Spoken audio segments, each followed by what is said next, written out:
This is a lunge matrix. This is really helpful when you're preparing to work on change of direction, when you're trying to open up the hip in an active way.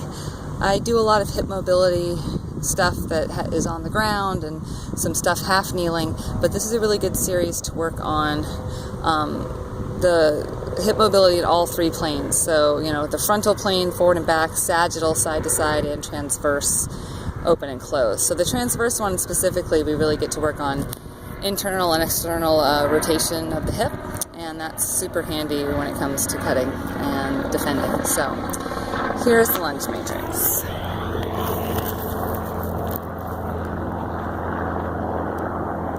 So the first one is just a forward lunge. I like to think about coming forward and staying nice and tall initially.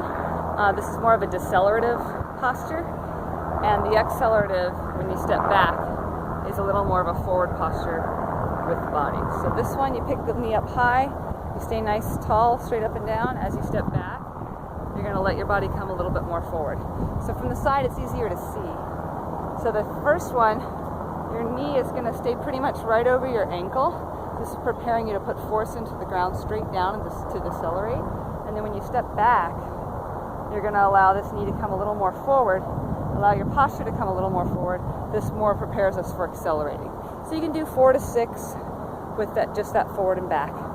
And the second one is moving on this sagittal plane, this kind of sideways plane. So we're going to step out nice and wide. We're going to keep our knee slightly inside of our toe, really sit back in the hip, and then we're going to step across. And when we step across, we're going to allow this back leg to come up. We're going to sink nice and low here, trying to keep the hips square. So we go out to the side, and we cross. So we're keeping the hips square because if we get turned and off of this, it's going to put a lot of strain on the adductors here. The more square we can keep our hips, the more this guy is working. So from the side, it looks like this. Hip hinges back, and then we go across. This guy just bends and releases. Most of the weight's on the front foot. So here, and here. Then the third one is in the transverse plane. So this one, we really want to think about opening and closing the hips. So this becomes really important on defense when we're trying to move with our opponent, but without committing our hips fully.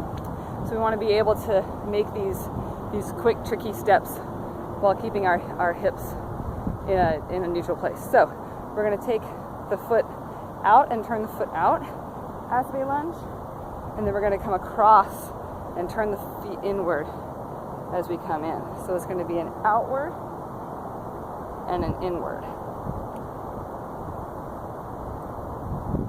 And if you can, if you're comfortable enough with it, you can take it wider and go out to here.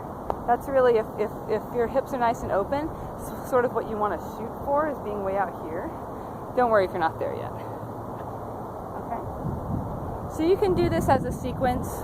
If you do it all together, it'll look like this. I'll use my other leg. So you go nice and tall, leaning a bit forward. You'll go sideways, cross over, nice and open to close. Okay, so you can put them all together.